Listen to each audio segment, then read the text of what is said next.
Bonjour à toutes et à tous. Tout d'abord, tous nos meilleurs vœux pour cette nouvelle année qui commence, en espérant que la situation s'améliore dans un avenir relativement proche. Merci également à vous d'être présents pour la présentation du rapport monitoring socio-économique qui devait avoir lieu initialement le 11 mars 2020, mais malheureusement la crise est passée par là, nous empêchant de vous le présenter dans une vraie salle. Cependant, ce rapport reste tout à fait d'actualité. En effet, dans le rapport du groupe de travail évaluant l'impact social de la Covid-19, groupe auquel participe le SPF Emploi, il a été mis en évidence que les personnes de nationalité étrangère faisaient partie des groupes les plus touchés par la crise. Et notre rapport monitoring permet d'ores et déjà d'apporter certains facteurs explicatifs qui seront analysés plus en détail dans le prochain rapport. Les références du rapport de ce groupe de travail vont être indiquées dans le volet poser une question. Pour rappel, vous ne pouvez pas nous poser des questions oralement, cependant, n'hésitez pas à utiliser le volet poser une question. Je passe maintenant la parole à Louise pour la présentation des résultats du rapport. Merci Valérie. Voilà, donc je vais entamer la partie sur les résultats et tout d'abord je vais commencer par un tout petit peu de méthodologie. Alors les données que nous utilisons proviennent du Data Warehouse Marché du Travail et Protection Sociale de la Banque Carrefour de la Sécurité Sociale. Ce Data Warehouse contient les données administratives anonymes pour toutes les personnes connues des institutions de sécurité sociale belges. Donc pour ce rapport, nous travaillons donc avec les données de la quasi-totalité de la population résidant officiellement en Belgique, âgée de 18 à 64 ans. Les données étudiées dans ce rapport concernent les années de 2008 à 2016, c'est-à-dire 2 années de plus que les années précédentes. Alors, quelles sont les autres nouveautés pour ce rapport ? Eh bien, tout d'abord, la variable niveau de diplôme qui a été améliorée et complétée. Donc, nous l'avons améliorée car nous pouvons maintenant faire la différence entre les niveaux bac, master et doctorat. Et par ailleurs, elle a été complétée avec le domaine d'études dans lequel le diplôme a été obtenu. Mais Valérie y revient dans un instant. Ensuite, nous avons ajouté 5 nouveaux chapitres thématiques que vous voyez sur le slide et sur lesquels nous revenons à la fin de la présentation. Alors, j'aimerais commencer tout d'abord par en vous présentant la répartition générale des différents groupes d'origine en Belgique. Donc, en prenant en compte uniquement les personnes en âge de travailler, de 18 à 64 ans, nous partons avec une population de plus de 6 millions de personnes. Parmi ces personnes, en Belgique, donc, 62,5% sont d'origine belge en 2016 et un peu plus de 31% sont d'origine étrangère. Alors, dans le rapport du monitoring, les personnes d'origine belge sont définies comme les personnes qui sont belges, nées belges et dont les 2 parents sont eux-mêmes nés belges. Les personnes d'origine étrangère sont donc les personnes qui ne répondent pas belges à un des critères que j'ai cités. Donc, ce sont les personnes qui ont une nationalité étrangère ou qui ont eu par le passé une nationalité étrangère, ou bien les personnes dont un des 2 parents ou les 2 parents ont une nationalité étrangère ou ont eu dans le passé une nationalité étrangère. Donc, à côté de ces 2 grands groupes, nous avons les personnes pour lesquelles nous n'avons pas suffisamment d'informations pour déterminer l'origine, ici, 6,4%. Ce groupe diminue d'ailleurs d'édition en édition du monitoring, donc dans le rapport précédent, il était encore de 8%. Alors, le groupe d'origine étrangère peut être détaillé en fonction des pays d'origine que nous avons regroupés en catégories. Donc, ça s'affiche maintenant sur le bas du slide. Donc, ce graphique représente la répartition des origines parmi la population de personnes d'origine étrangère. Alors, ce que nous pouvons constater directement, c'est que les origines européennes constituent plus de la moitié des personnes d'origine étrangère. Parmi ce groupe, le groupe le plus important est celui des pays de l'UE 14, c'est-à-dire les pays les plus anciens de l'Union européenne. Le groupe de pays de l'UE 13, c'est-à-dire notamment les pays d'Europe de l'Est, est quant à lui en augmentation entre 2008 et 2016. Parmi les origines non européennes, donc les origines qui se trouvent ici, Le groupe d'origine maghrébine est le plus important, avec 16%, donc en 2016. Il est suivi par le groupe que l'on a appelé les autres origines africaines, c'est-à-dire les personnes originaires d'Afrique subsaharienne, avec 7,6%. Vient ensuite directement, avec 7,5%, l'origine notée candidat UE, qui regroupe les pays candidats à l'adhésion à l'Union européenne et dont on sait qu'il se compose principalement de personnes d'origine turque. Alors, sur ce slide, vous voyez la même population que je viens de décrire, donc toutes les personnes d'origine étrangère, seulement là, on les a réparties entre les différentes entités donc en Belgique. Alors, soulignons que pour la première fois, nous avons traité à part les données de la communauté germanophone dans ce rapport. Alors, dans les 4 entités, les personnes, on voit directement que les personnes originaires de l'UE 14, donc ici en bleu foncé, constituent le plus grand groupe de personnes d'origine étrangère. Le deuxième groupe le plus important est celui de l'origine maghrébine pour Bruxelles, la Wallonie et la Flandre, tandis que dans la communauté germanophone, les personnes originaires dans d'autres pays européens constituent le deuxième groupe le plus important. Ce groupe reprend les pays européens qui ne font pas partie de l'Union européenne. On constate enfin que la diversité des personnes d'origine étrangère est la plus grande à Bruxelles, suivie par la Flandre.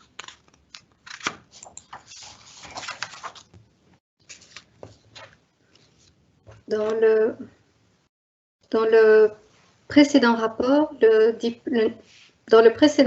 niveau de diplôme était appréhendé uniquement sur base du census et sur base des services publics de l'emploi. Cependant, nous avons constaté qu'il n'était plus possible de capter de manière optimale le niveau de diplôme pour les jeunes générations sur base des données du census 2011. En effet, toutes les personnes qui obtenaient leur diplôme après 2011 ne sont pas reprises dans cette base de données.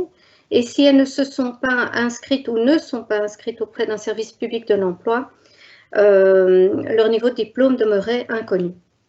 Nous avons donc amélioré cette variable, toujours en utilisant les données du census et des services publics de l'emploi, mais en les complétant avec celles provenant des bases de données portant sur l'enseignement qui sont présentes dans le Data Warehouse.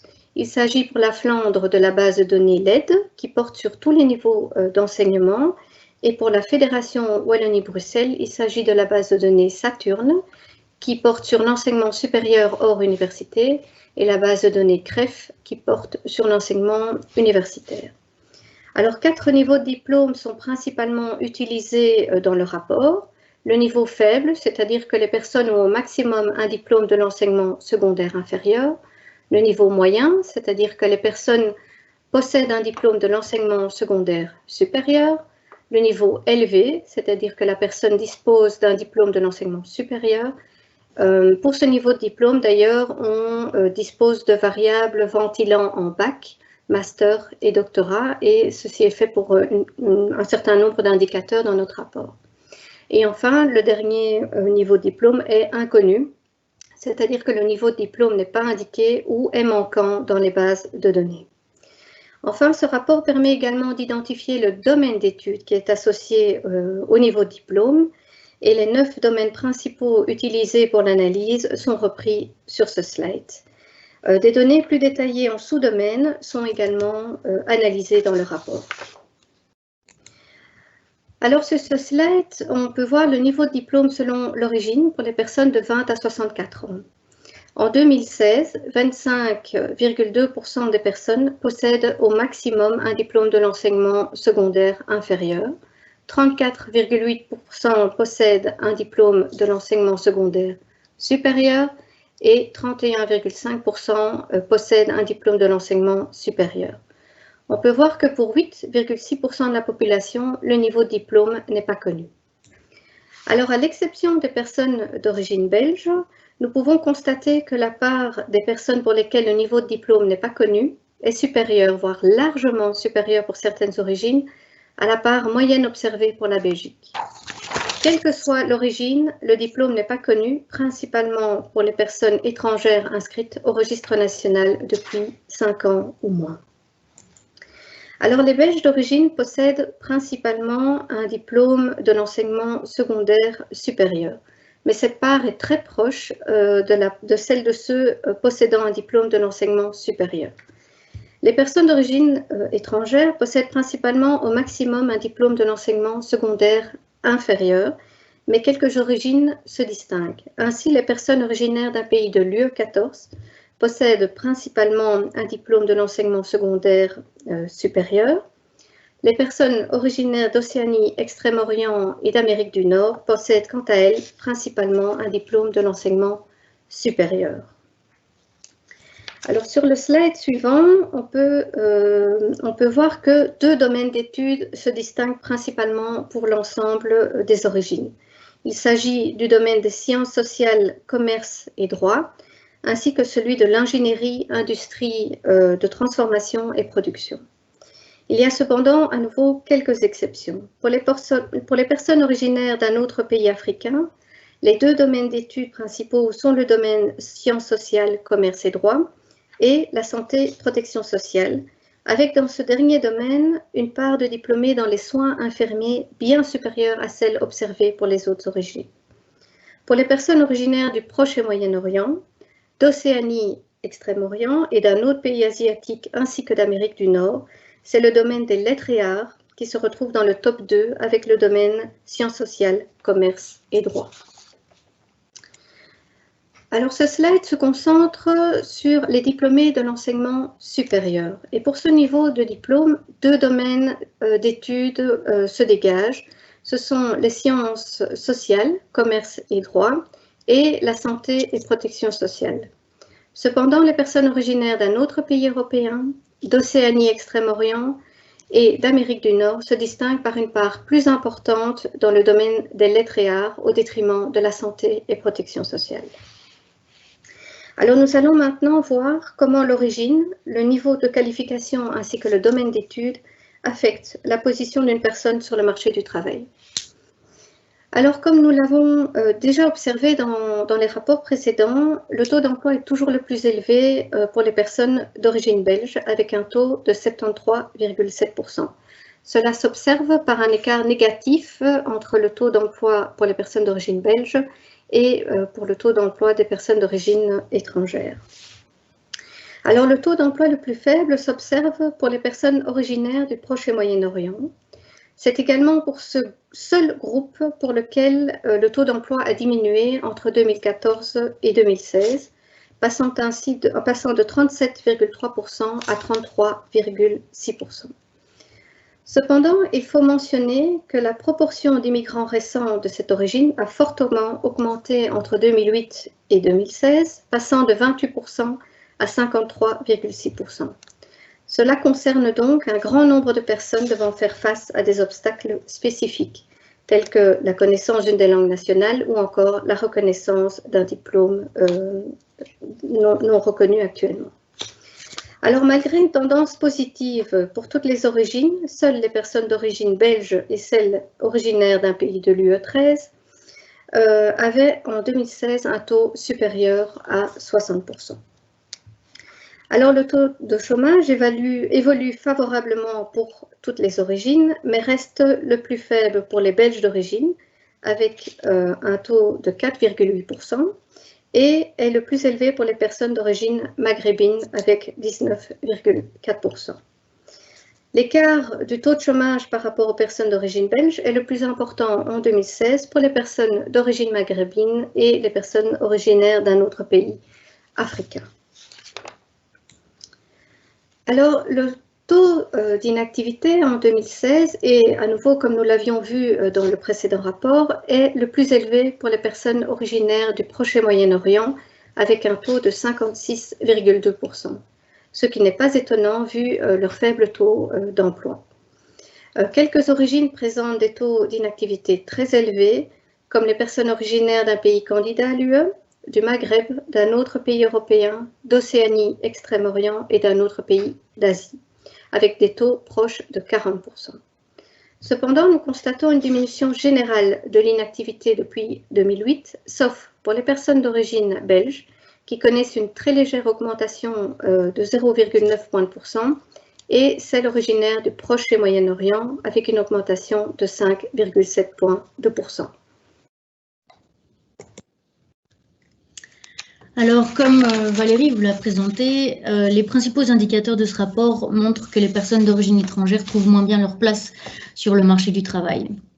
En dehors de ce constat, un certain nombre d'indicateurs permettent également d'avoir une idée de la qualité du travail, des caractéristiques de l'emploi. Par exemple, il existe dans le rapport des chiffres sur le travail à temps plein, à temps partiel, le secteur d'emploi, les niveaux de salaire et leur évolution. Nous allons regarder donc sur ce slide les niveaux de salaire.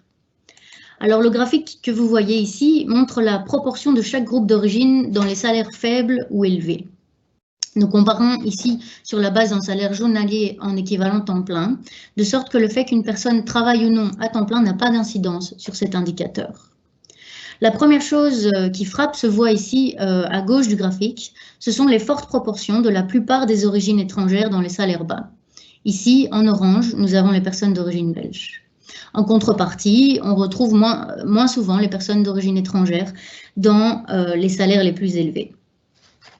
En orange et en vert foncé, vous pouvez voir que ce sont les personnes d'origine belge et d'origine nord-américaine qui se retrouvent le plus souvent dans le niveau de salaire élevé. Parmi les salaires bas, ce sont les personnes originaires de l'UE 13, d'autres pays d'Asie et d'Amérique centrale et du Sud qui se retrouvent le plus souvent dans le niveau de salaire bas. Ensuite, je vous propose de nous arrêter 2 minutes sur la situation dans le secteur public.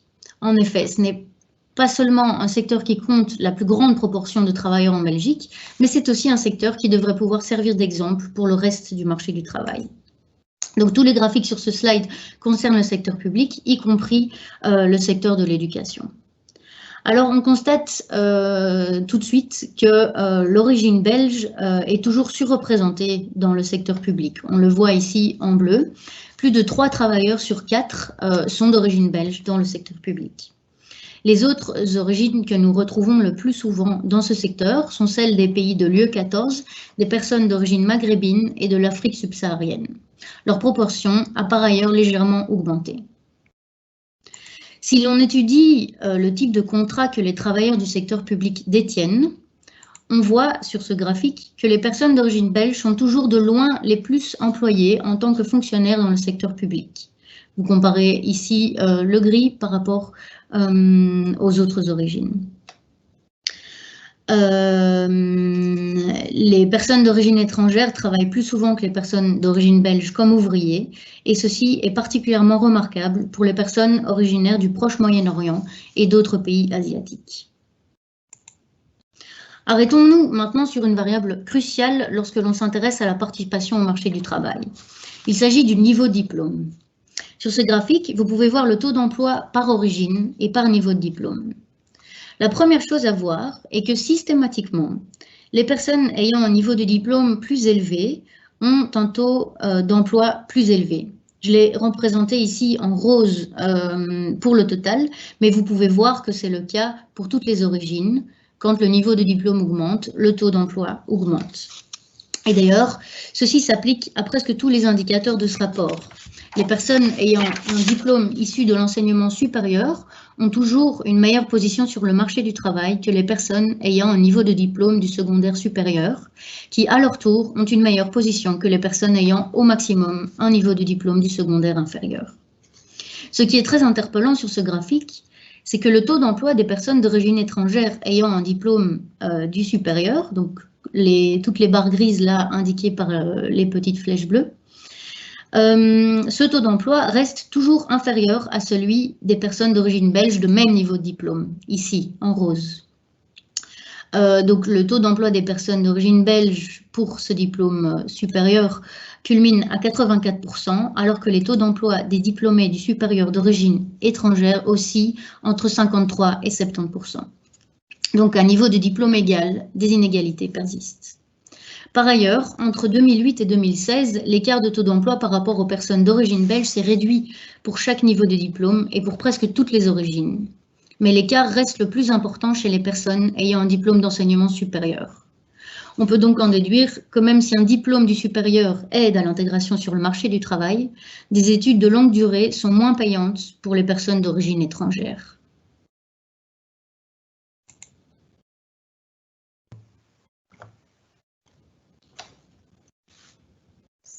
Sí.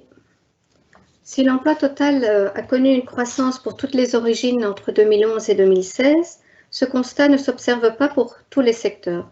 Ainsi, l'industrie, le secteur C, a connu la diminution la plus importante de l'emploi entre 2011 et 2016.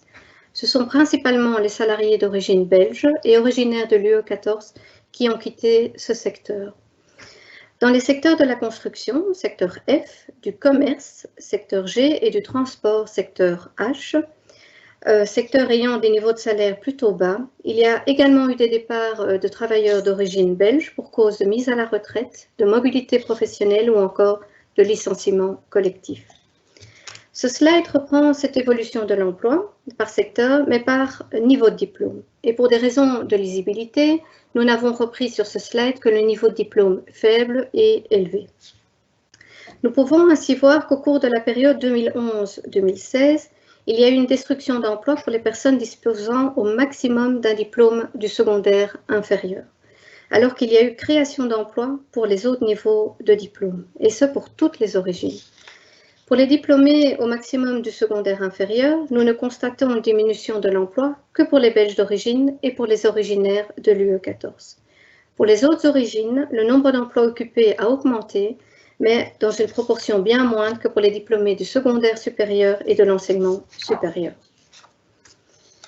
Alors, sur ce slide, on peut constater que tous les domaines d'études n'offrent pas les mêmes possibilités sur le marché du travail. Mais cependant, ce qu'on peut dire, c'est que pour tous les domaines d'études, plus le niveau de diplôme est élevé, plus le taux d'emploi est élevé. Et ceci s'applique à toutes les origines. L'écart de taux d'emploi entre les personnes d'origine belge et celles d'origine non européenne n'est pas la même pour chaque niveau de diplôme. Pour les personnes ayant au maximum un diplôme du secondaire inférieur, l'écart de taux d'emploi est le plus important pour le domaine d'études lettres et arts. Pour les personnes ayant un diplôme du secondaire supérieur ou de l'enseignement supérieur, l'écart est le plus important dans le domaine de l'agriculture et des sciences vétérinaires. Alors si nous nous concentrons sur les personnes titulaires d'un master, nous pouvons constater qu'un même domaine d'études n'offre pas les mêmes possibilités d'emploi pour tous. L'écart de taux d'emploi entre les personnes d'origine belge et les personnes d'origine étrangère reste très important, et en particulier dans le domaine de l'éducation et celui des services. Il est possible que les secteurs auxquels mènent ces deux domaines d'études accordent plus de poids aux compétences linguistiques que les autres domaines d'études, ce qui signifie que les nouveaux arrivants ont un handicap supplémentaire. Dans le domaine de la santé et protection sociale, domaine pour lequel les Belges d'origine ont un taux d'emploi de 93,4% et où il y a clairement de nombreux emplois, il y a un écart de 12 points de pourcent entre les personnes d'origine belge et celles d'origine non européenne. Cependant, cet écart y est beaucoup plus faible que dans les autres domaines d'études et la différence entre les personnes d'origine européenne et non européenne y est également très faible avec un écart de seulement 1,9 points de pourcent. Pour les autres domaines, l'écart de taux d'emploi entre les personnes d'origine belge et non européenne se situe entre 20 et 25 points de pourcent. Alors, afin de comprendre pourquoi les personnes d'origine étrangère, même avec un domaine d'études et un niveau de diplôme semblable à ceux des Belges d'origine, sont moins souvent en emploi ou perçoivent un salaire moindre, nous devons regarder s'il existe pour elles une inadéquation plus forte au niveau des compétences. Ce slide reprend pour 5 groupes de secteurs les personnes travaillant dans ces secteurs et ayant un diplôme de l'enseignement supérieur, et ce uniquement pour les personnes d'origine belge et celles d'origine non européenne. Nous pouvons constater que dans les secteurs généralement moins bien rémunérés, comme l'industrie, l'hôtellerie et l'enseignement, les personnes d'origine belge possèdent plus souvent que les personnes non européennes le diplôme dans le domaine spécifique au secteur. Dans les secteurs bien rémunérés, comme les activités financières ou l'information et communication, les personnes d'origine étrangère possèdent plus souvent que les personnes d'origine belge le diplôme spécifique, alors que les Belges d'origine sont dans ces secteurs avec des domaines d'études qui n'étaient pas spécifiques à ces secteurs. Il semble donc qu'il existe une sorte d'inadéquation inverse des compétences. Les personnes d'origine belge se retrouvent dans les secteurs à salaire relativement élevé, sans spécialement avoir un diplôme spécifiquement lié au secteur, alors que les personnes d'origine non européenne s'y retrouvent, mais uniquement lorsqu'elles disposent d'un diplôme spécifique. L'inverse est vrai pour les secteurs moins bien rémunérés. Alors, comme dans le rapport précédent, nous consacrons un chapitre à la situation sur le marché du travail des jeunes qui s'inscrivent pour la première fois comme demandeurs d'emploi. Donc, les jeunes qui en ont fini avec leurs études doivent passer par un stage d'insertion professionnelle de 310 jours, après quoi, s'ils ne sont pas en emploi et à certaines conditions, ils pourront bénéficier d'une allocation d'insertion. Donc, comme la dernière fois, nous avons examiné combien de temps il faut à ces jeunes pour avoir leur premier emploi et combien d'entre eux restent sans emploi pendant plus d'1 an. Le tableau et le graphique de ce slide présentent les résultats en fonction du niveau d'éducation. Si nous regardons à gauche du graphique, nous voyons qu'il existe clairement un lien entre le niveau d'éducation et les chances de trouver rapidement un emploi. Vous pouvez voir donc sur la gauche du graphique la durée médiane entre le début de la période d'insertion professionnelle et le premier emploi. Les jeunes qui ont terminé au maximum le premier cycle de l'enseignement secondaire ont beaucoup de mal à trouver un emploi pendant leur stage d'insertion professionnelle. Plus de 50% d'entre eux n'ont toujours pas d'emploi à la fin de leur stage d'insertion, quelle que soit leur origine. En revanche, les jeunes diplômés de l'enseignement supérieur obtiennent un premier emploi plus rapidement. Nous avons donc pour les personnes d'origine belge et UE14 un temps médian de 3 mois. Pour certaines origines, par exemple celles du pays du Maghreb, des pays candidats à l'adhésion à l'Union européenne ou des pays d'Afrique subsaharienne, cela met 2 fois plus de temps que les personnes d'origine belge ou UE14 à trouver ce premier emploi. Et pour certaines origines encore, celles du proche Moyen-Orient, ça prend 3 fois plus de temps. Sur la droite de ce graphique, on représente la proportion par origine des jeunes qui restent sans emploi pendant plus d'1 an, donc jusqu'à la fin de leur période d'insertion. Vous pouvez voir que moins les jeunes sont diplômés, plus ils sont susceptibles de rester sans emploi pendant plus d'1 an. Alors, un thème que nous avons également étudié dans le rapport précédent et que nous répétons dans cette édition est celui de l'intégration sur le marché du travail par type de motif de séjour. Ce qui est nouveau pour ce rapport, c'est que nous avons pu étudier l'évolution sur 7 ans. Alors d'abord, qu'est-ce que le motif de séjour? Donc, tout étranger résidant légalement en Belgique pour plus de 3 mois se voit enregistrer un motif de séjour dans le registre national. Il s'agit donc d'une catégorie administrative encodée par les employés communaux en fonction du motif de délivrance du titre de séjour donné par les autorités belges. Alors, comme la dernière fois, nous constatons que les personnes dont le premier motif de séjour enregistré est le travail, donc vous les voyez ici en orange, ont un taux d'emploi élevé et que ce taux change peu au fil du temps. D'autres groupes connaissent des évolutions plus remarquables. Les personnes dont le premier motif est les études, ici en jaune, voient leur taux d'emploi passer de 18 à près de 45% en 7 ans. Les personnes qui relèvent de la protection internationale, ici en bleu clair sur le graphique, c'est-à-dire les réfugiés et les personnes bénéficiant de la protection subsidiaire, voient également leur taux d'emploi augmenter fortement, passant de 10% à près de 47%. Enfin, pour les autres motifs de séjour, tels que le regroupement familial et la régularisation, on constate également une augmentation de la proportion des travailleurs salariés. Alors, pour la dernière partie de cette présentation, nous présentons les résultats des chapitres par thématique. Nous commençons par le focus présentant la trajectoire sur le marché du travail des personnes ayant travaillé avec un contrat article 60. Donc, brièvement, l'article 60 est une mesure de mise à l'emploi via un contrat de travail article 60 dont peuvent bénéficier les bénéficiaires du revenu d'intégration sociale ou de l'aide sociale financière. Cette mesure vise les personnes qui sont éloignées de l'emploi et a pour objectif de les réintégrer dans le système de la sécurité sociale et de les réinsérer dans le processus du travail. Sur ce slide, vous voyez pour chaque origine la situation socio-économique au premier trimestre après un emploi sous contrat article 60, 1 an après ce contrat et 3 ans après ce contrat. Ce qu'on voit tout d'abord ici sur le graphique du milieu, c'est qu'après un contrat en article 60, pour toutes les origines, la majorité des personnes sont au chômage un trimestre après. On constate que cette part dans le chômage diminue avec le temps, surtout pour les personnes originaires du Proche et du Moyen-Orient. D'autre part, sur le graphique de gauche, on voit la part des personnes en emploi on voit la part des personnes qui sont en emploi après un emploi sous un contrat article 60 et on constate qu'en 3 ans de suivi, la part des personnes en emploi augmente, sauf pour les personnes d'origine belge, ici en bleu foncé, qui restent assez stables.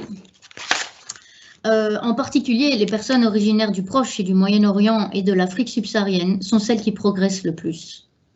Enfin, sur le graphique de droite, il apparaît également qu'une partie redevient inactive après l'emploi sous contrat article 60 et que ces proportions augmentent. Les personnes originaires du Proche et du Moyen-Orient constituent à nouveau une exception à ce constat. Alors nous avons également examiné plus en détail la situation sur le marché du travail des personnes originaires du Congo, du Rwanda et du Burundi, car il s'agit de groupes importants au sein du groupe des personnes originaires de l'Afrique subsaharienne. En effet, ils représentent 43% de ce groupe. Au total, cela concerne 1% de l'ensemble des personnes en âge de travailler. Le premier constat important est que le niveau de diplôme global de ce groupe est assez élevé. D'une part, il compte une forte proportion de personnes ayant obtenu un diplôme de l'enseignement supérieur, et d'autre part, il compte également une forte proportion de personnes ayant un diplôme obtenu à l'étranger et non reconnu en Belgique. Cette proportion est plus grande que pour celle des autres origines. Nous avons donc choisi, dans ce chapitre, de rendre également compte de la catégorie donc, de ces personnes. Alors, sur ce graphique, vous pouvez voir la situation de ces groupes en termes de taux d'emploi par niveau diplôme. Donc, avec ici en jaune, la catégorie dont je viens de parler, donc les diplômes étrangers non reconnus en Belgique. Alors, tout d'abord, il est frappant de constater que les taux d'emploi sont généralement faibles, ce que nous avons d'ailleurs constaté ailleurs dans le rapport. Pour rappel, le taux d'emploi des personnes d'origine belge est de 73,7%. Par ailleurs, ici encore, les personnes ayant un niveau du diplôme de l'enseignement supérieur sont plus souvent en emploi. Vous le voyez donc sur les barres grises plus élevées sur le graphique. Deuxièmement, nous constatons que pour tous les niveaux de diplôme, les personnes d'origine rwandaise ont les taux d'emploi les plus élevés. Et enfin, si vous regardez les barres jaunes représentant les diplômes obtenus à l'étranger et non reconnus en Belgique, vous verrez qu'ils ont un meilleur taux d'emploi que les personnes ayant un niveau de diplôme maximum du secondaire inférieur. Cela peut donc indiquer que certains d'entre eux parviennent à tirer profit de ce diplôme étranger sur le marché du travail, et cela soulève bien sûr des questions sur la grande proportion de diplômes non reconnus en Belgique.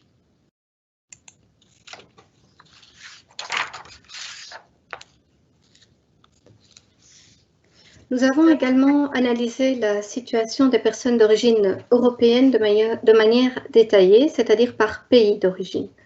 Certaines origines spécifiques n'ont pas pu être analysées, soit en raison de la faible taille des effectifs, soit parce que certaines de ces origines semblent avoir des parts importantes de fonctionnaires européens, biaisant vers le bas leur taux d'emploi, car ils sont considérés comme inactifs dans les données de la Banque Carrefour. Alors, aucune des origines analysées n'atteint le taux d'emploi de 73,7% des personnes d'origine belge. Ce sont les personnes d'origine polonaise qui ont le taux d'emploi le plus élevé avec 67,9%, suivi des personnes d'origine néerlandaise et roumaine. Le taux d'emploi le plus faible est observé pour les personnes d'origine tchèque avec 47,2% et tchécoslovaque avec 42%. Le trio de tête est quelque peu différent quand on ventile les données par genre. Si l'on retrouve bien les personnes d'origine polonaise et néerlandaise dans les meilleurs taux d'emploi des hommes comme pour les femmes, le taux d'emploi le plus élevé pour les hommes est celui des personnes d'origine roumaine avec 73,7%, alors que le troisième meilleur taux d'emploi pour les femmes est celui des personnes d'origine portugaise. Quand on analyse le taux d'emploi selon le niveau de diplôme, nous pouvons voir que pour les personnes ayant au maximum un diplôme du secondaire inférieur, ce sont les personnes d'origine portugaise qui ont le taux d'emploi le plus élevé avec un taux de 61,7%, suivi des personnes originaires des Pays-Bas et de Pologne. Lorsqu'elles ont un diplôme de l'enseignement secondaire supérieur, les personnes d'origine italienne ont le taux d'emploi le plus élevé avec un taux de 68,4%, suivi par les personnes d'origine portugaise et d'origine espagnole. Et enfin, ce sont à nouveau les personnes d'origine italienne qui, avec un taux de 78,4%, se retrouvent en haut du classement si l'on examine les taux d'emploi des personnes diplômées de l'enseignement supérieur, suivis cette fois-ci par les personnes originaires des Pays-Bas et de la République tchèque. Alors, par historique migratoire, nous observons que les personnes de la deuxième génération ont un taux d'emploi majoritairement plus élevé que celui de la première génération. Et c'est surtout le cas lorsque les parents ont acquis la nationalité belge. Ce sont les personnes d'origine néerlandaise, britannique et italienne qui ont les taux les plus élevés dans cette dernière catégorie. Les personnes d'origine polonaise et roumaine ont quant à elles un taux d'emploi plus élevé lorsqu'elles relèvent de la première génération ayant acquis la nationalité belge depuis 5 ans ou moins, ou quand elles sont de première génération de nationalité étrangère inscrite au registre national depuis 5 ans ou moins. Alors, afin de mieux comprendre la dynamique des personnes relevant de la deuxième génération, nous avons décomposé ce groupe en 6 catégories. Les personnes ayant 2 parents nés avec la nationalité d'un pays européen, celles ayant 2 parents nés avec la nationalité d'un pays non européen, celles ayant un parent né belge et l'autre né soit avec la nationalité d'un pays européen, soit non européen, celles ayant un parent né avec la nationalité d'un pays européen et l'autre est né avec la nationalité d'un pays non européen, et enfin la catégorie haute qui est essentiellement composée de personnes n'ayant qu'un seul parent pour lequel la nationalité à la naissance est connue. Alors, ce qui est intéressant de constater sur ce premier graphique, c'est que pour quasiment toutes les origines, les personnes de la deuxième génération ont principalement un parent né belge et l'autre né soit européen, soit non européen. Cependant, les personnes originaires d'un pays candidat à l'Union européenne, ainsi que les personnes originaires du Maghreb, ont quant à elles majoritairement des parents nés tous les deux non européens, avec une part qui s'élève à 91,9% pour les personnes originaires d'un pays candidat à l'UE et à 80,1% pour celles originaires du Maghreb. Alors, le deuxième graphique reprend le taux d'emploi de ces différents groupes, selon l'origine, ainsi que l'écart de taux d'emploi avec la première génération. Alors, de manière générale, le taux d'emploi est supérieur quand les personnes ont un parent né belge et l'autre né non européen ou européen, à l'exception des personnes originaires de l'UE 14 et d'un pays candidat pour lesquels le taux d'emploi est plus élevé quand elles ont 2 parents nés européens ou non européens, et les personnes originaires d'Océanie Extrême-Orient pour lesquelles le taux d'emploi est le plus élevé quand elles ont un parent né européen et l'autre né non européen.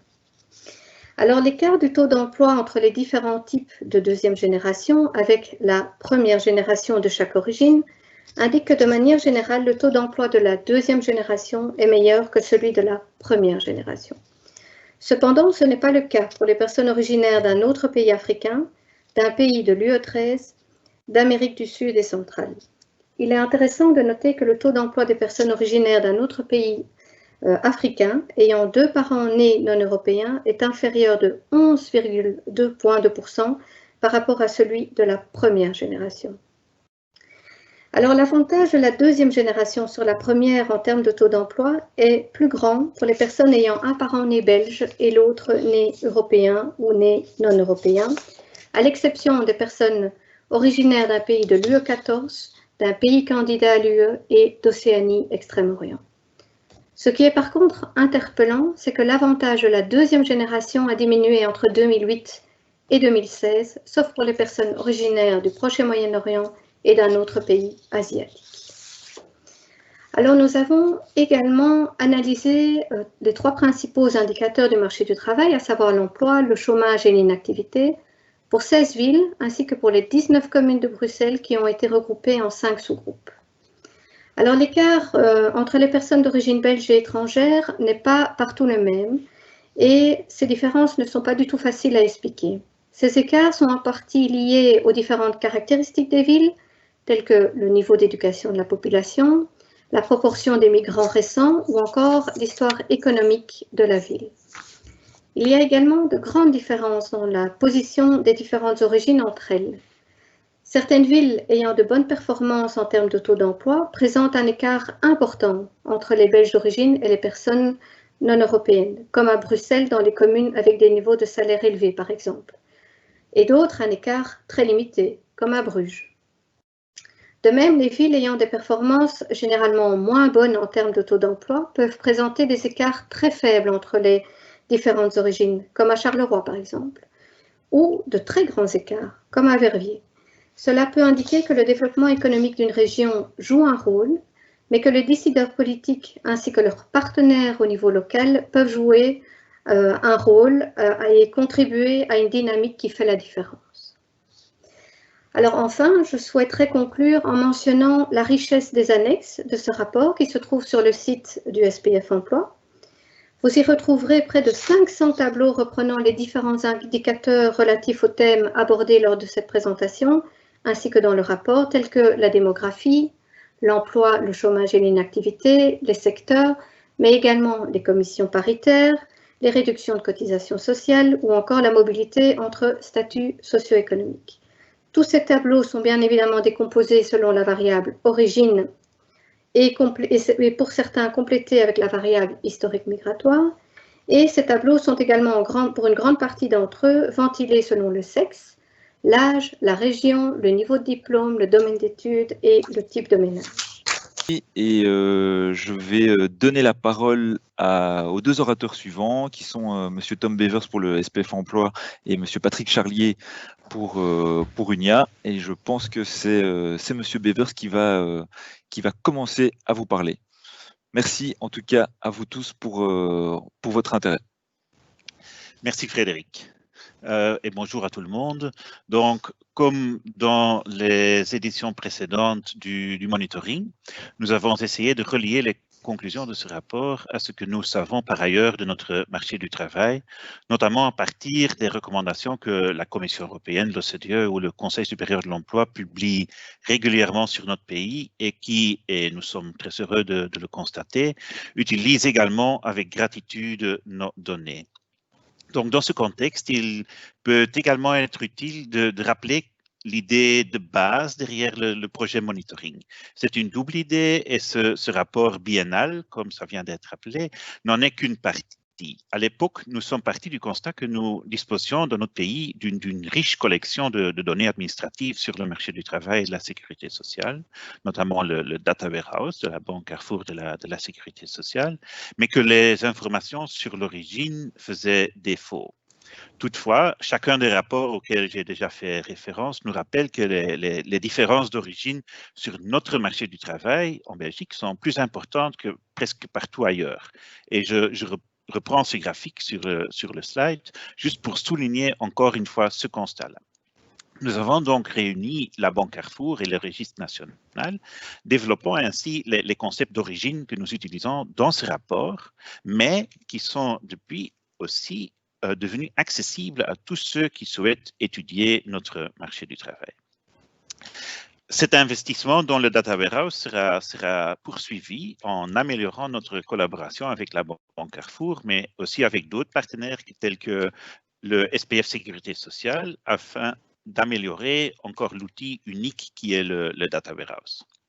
Alors, le grand écart entre les personnes nées à l'intérieur et à l'extérieur de l'Union européenne sur notre marché du travail, dont j'ai déjà parlé, se perpétue, et ce, sans compter la deuxième génération, bien que la situation de cette dernière est loin d'être parfaite, comme nous avons vu.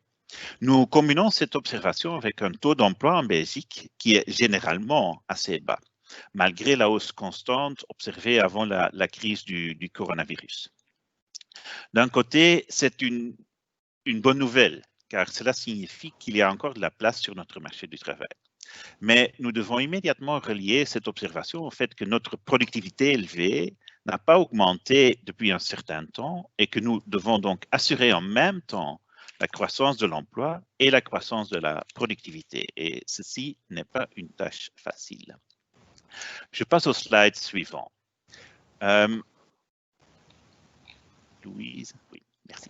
Nous ne pouvons pas échapper à un certain nombre de tendances internationales importantes. Au contraire, elles ont eu un impact plus important sur nous qu'ailleurs.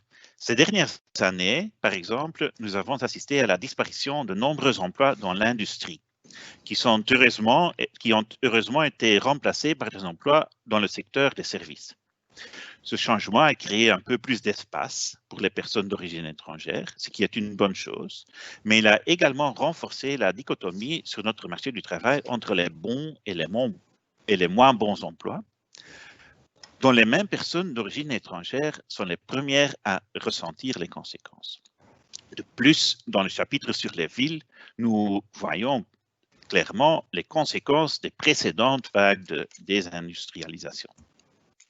En outre, nous constatons un glissement des emplois moins qualifiés vers des emplois plus qualifiés. Cela aussi est tout sauf neutre en termes d'origine, car nous savons qu'en moyenne, les personnes d'origine étrangère sortent de notre système éducatif avec un niveau d'instruction inférieur, une situation que l'OCDE souligne dans chaque nouveau rapport PISA, et que le rendement de l'éducation sur notre marché du travail pour les personnes d'origine étrangère est généralement aussi inférieur. Bien que nous apprenions de ce rapport que l'interaction entre l'origine, le diplôme, le domaine d'études et le secteur est complexe et qu'il existe des exceptions à la règle.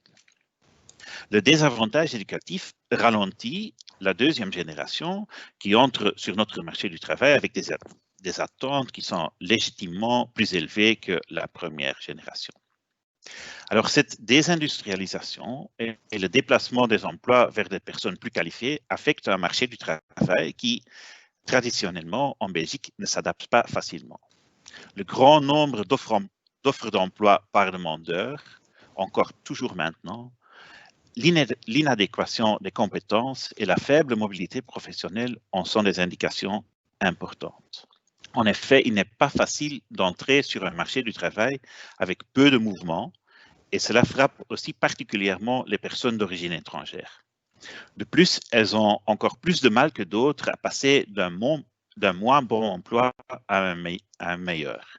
Et bien que les différences entre les sexes sur notre marché du travail, en général, soient moins importantes que ce que l'on observe souvent dans d'autres pays, elles frappent particulièrement les femmes d'origine étrangère.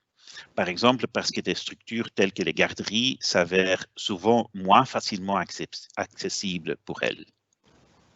Et même si, comme Patrick va certainement expliquer, l'analyse de plus en plus détaillée que nous pouvons faire des facteurs connexes nous amène à la conclusion inévitable que nous ne pouvons pas tout expliquer de cette manière et que, outre ces facteurs, les différentes formes de discrimination jouent aussi un rôle indéniable, cette analyse montre aussi clairement que nous devons continuer à nous concentrer sur un meilleur fonctionnement du marché du travail et un meilleur système d'éducation. Nous devons également prendre au sérieux l'appel de l'Europe et de l'OCDE en faveur d'une évaluation rigoureuse de l'impact de nos mesures. Ce rapport se penche entre autres sur l'article 60 et confirme le constat que ce système ne conduit pas toujours à une intégration durable sur le marché du travail. Cette analyse, il faut le dire, est antérieure à la régionalisation du système et pourrait donc, espérons-le, ne plus être pleinement valable maintenant, mais c'est un exemple d'une mesure qui peut être ajustée au mieux sur la base des meilleures pratiques internationales. Après tout, comme le souligne le rapport par pays de la Commission européenne de l'année dernière, nous restons le pays pour lequel le rapport entre les dépenses et les résultats en matière de politique du marché du travail est le plus mauvais. Nous terminons le rapport par une série de recommandations politiques. La plupart d'entre elles ne sont pas nouvelles et la plus importante est sans doute une approche intégrée à différents niveaux dans une perspective de long terme. Toutefois, chaque niveau de pouvoir, bien sûr, peut faire des progrès comme cela a été fait ces dernières années. Dans ce rapport, nous accordons une attention particulière aux villes et les mesures politiques prises à ce niveau ont certainement leur valeur. En outre, il peut également être plus facile d'impliquer les acteurs eux-mêmes dans la politique menée à ce niveau de pouvoir. Nous recommandons également que la réglementation soit aussi simple que possible. Cela aide en particulier les nouveaux arrivants mais il est bien sûr dans l'intérêt de tous que les règles soient claires et transparentes. Bon, après avoir dû expliquer les mesures pour limiter la propagation du coronavirus, sans doute les décideurs politiques font mieux comprendre que toutes sortes d'incitations financières, que ce soit dans les impôts ou dans les allocations de chômage, ou des adaptations dans une réglementation déjà compliquée, risquent de ne pas avoir beaucoup d'impact si les gens à qui ces mesures s'adressent ne comprennent pas leur fonctionnement. J'ai déjà parlé de la mobilité sur le marché du travail. Faire en sorte que les gens ne gardent pas leur emploi à cause de toutes sortes de droits acquis, alors qu'ailleurs sur le marché du travail, ils seraient plus heureux et plus productifs, serait un progrès pour tout le monde.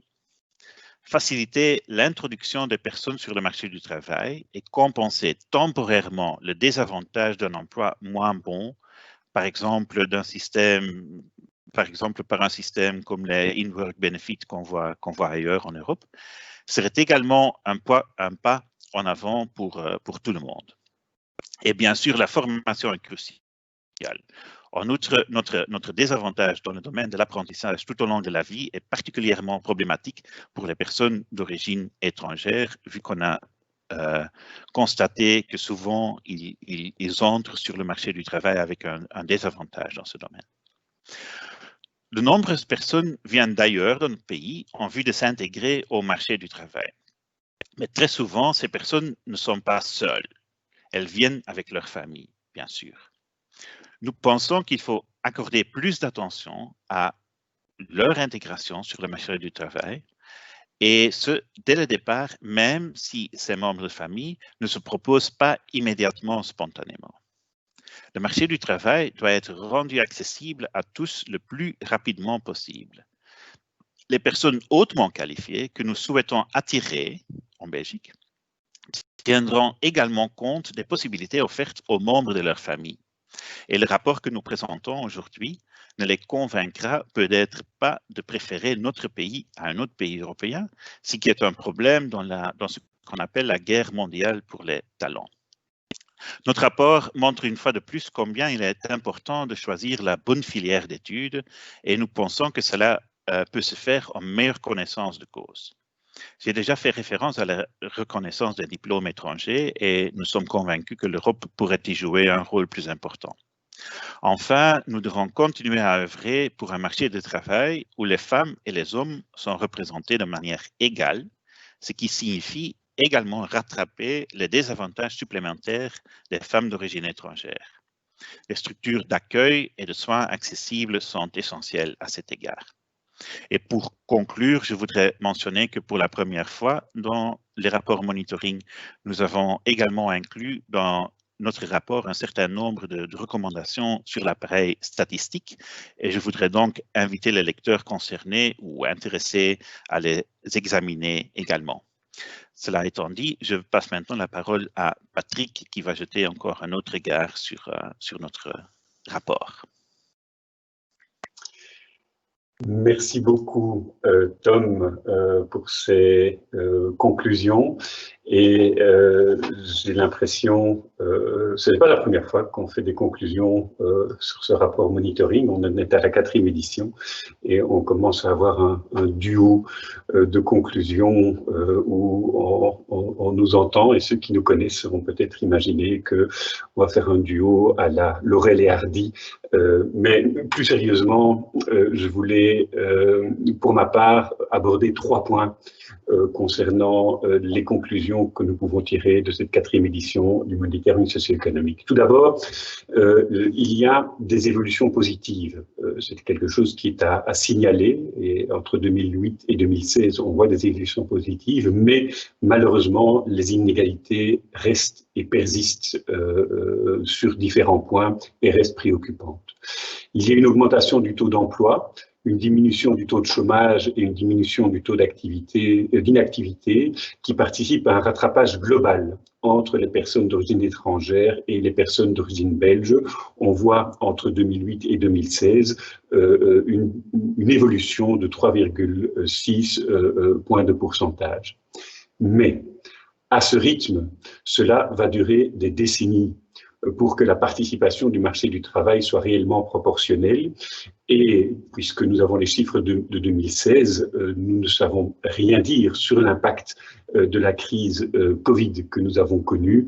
Nous attendons d'avoir ces chiffres dans les années à venir pour voir si ce mouvement de rattrapage se continue ou si cet impact de la crise a eu un effet délétère de ce point de vue-là. Par ailleurs, les constats d'inégalité liés aux indicateurs qualitatifs attachés à l'emploi, contrat, type de contrat, temps de travail, niveau des salaires, restent stables, mais restent inégaux. De ce point de vue-là, par exemple, les personnes d'origine étrangère sont surreprésentées dans les catégories ouvriers, dans les emplois moins stables, moins rémunérés, ou encore dans le secteur de l'intérim.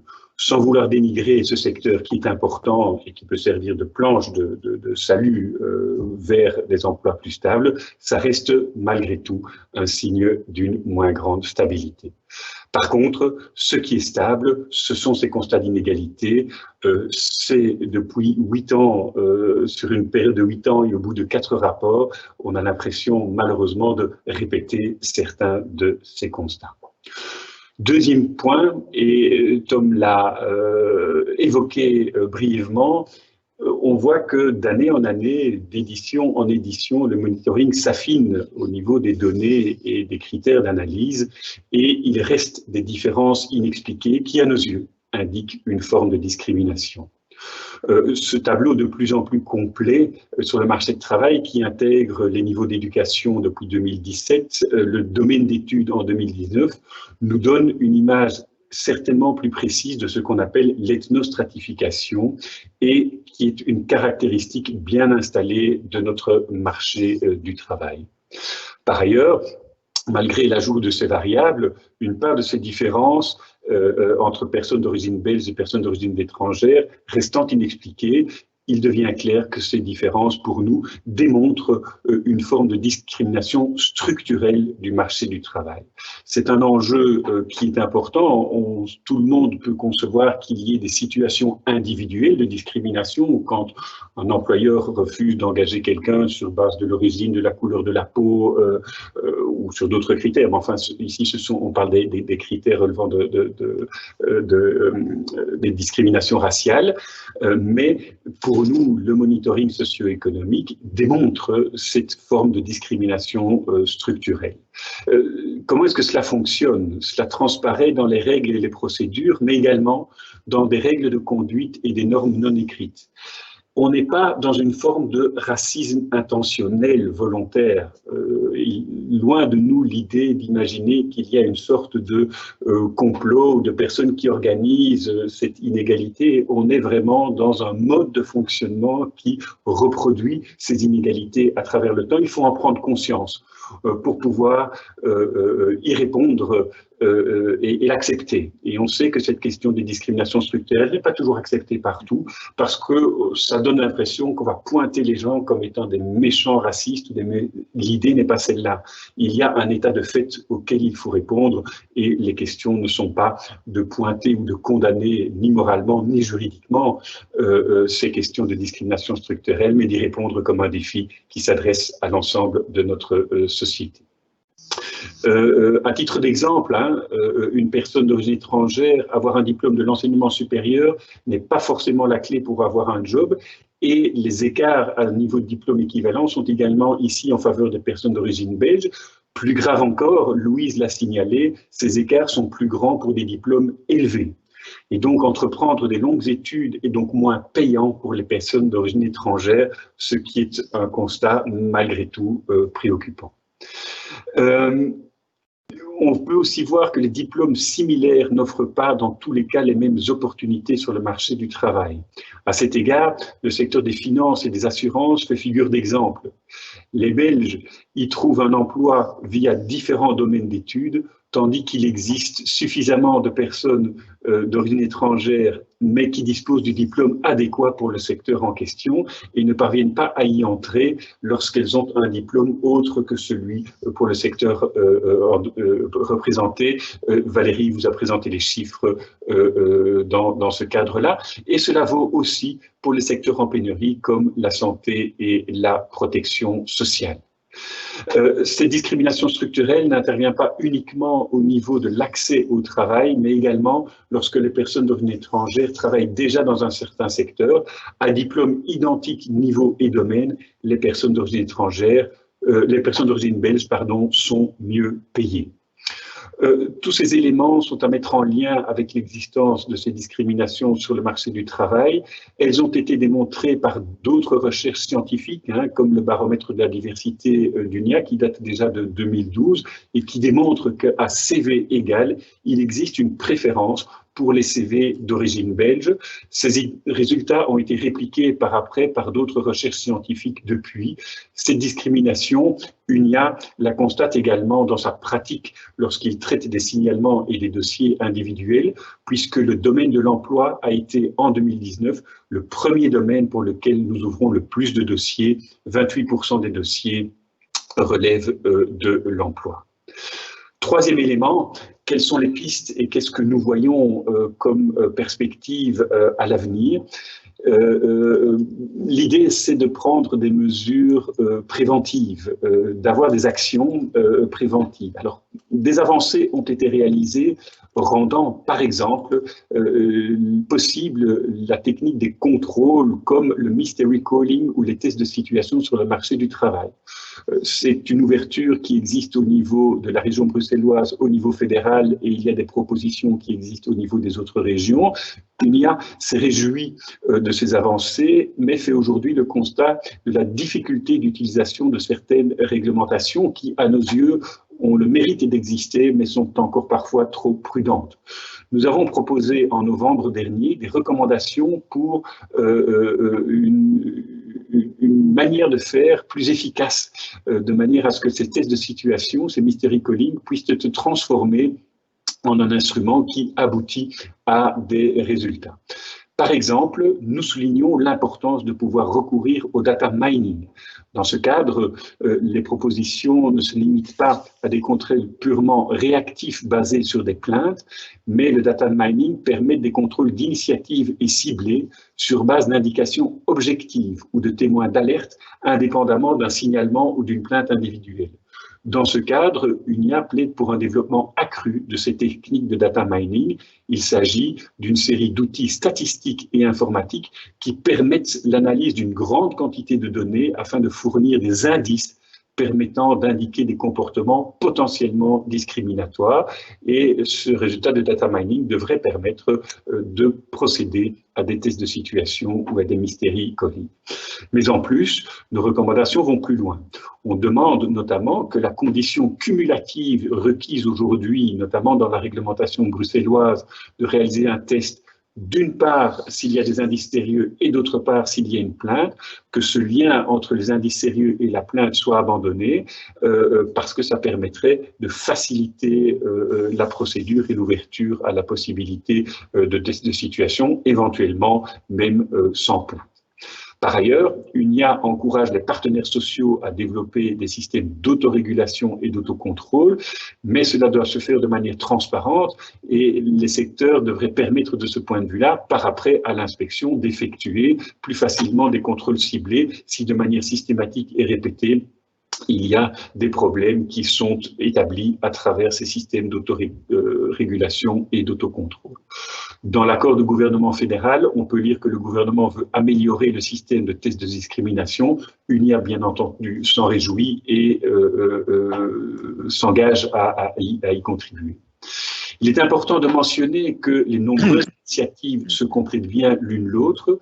Le monitoring académique mentionné dans les accords de gouvernement au niveau flamand et fédéral, les systèmes d'autorégulation, les systèmes d'autocontrôle qui existent déjà dans certains secteurs, le pouvoir de l'inspection d'effectuer ces contrôles ciblés, c'est la combinaison de l'ensemble de ces systèmes qui conduira indéniablement à moins de discrimination. Alors, au-delà de cela, parfois, on dit il vaut mieux prévenir que guérir, et donc des politiques de prévention sont de mise, et cela peut se traduire, par exemple, par la mise en œuvre d'actions positives. Le cadre légal est mis en place, il doit maintenant se traduire de manière concrète, et là aussi, une commission se met en place pour permettre la création d'actions positives, et je dois dire que de ce point de vue-là, nous recevons régulièrement des demandes d'employeurs qui souhaitent mettre en place des actions positives sans être accusés de discrimination. Par ailleurs, le gouvernement de la région de Bruxelles-Capitale a prévu dans sa déclaration de politique générale en 2019-2024 de conditionner en fonction de certains seuils, l'octroi d'une aide publique à l'emploi et à l'adoption d'un plan de diversité validé par Actiris, en fixant des objectifs quantitatifs clairs et mesurables. Cet engagement mériterait d'être mis en œuvre.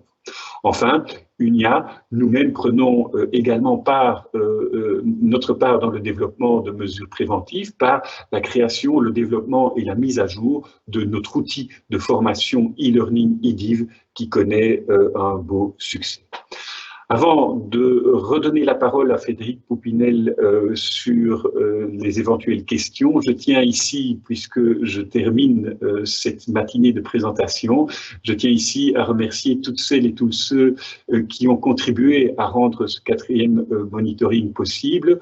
Je pense à Chris Brace, dont l'apport au niveau de ce qu'il peut apporter de la Banque Carrefour de la Sécurité sociale est essentiel.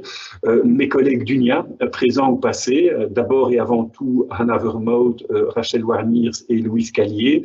Je pense également à Annalisa Gadaleta, Bruno Martens, notre service communication et une pensée particulière pour l'Odenolf qui organise ce live stream aujourd'hui et pour le SPF Emploi, sans qui rien de ceci ne serait possible, et je tiens à le souligner, Valérie Burnel, Frédéric Poupinel de Valençay, Anne Kounen, Marilyn de Spiegeler, Marie-Laure Noirom, Valérie Gilbert et Tom Bevers. Merci de votre attention et je donne tout de suite la parole à Frédéric pour peut-être un dernier temps de questions-réponses si nous en avons encore le temps. Merci de votre attention et à une prochaine très certainement.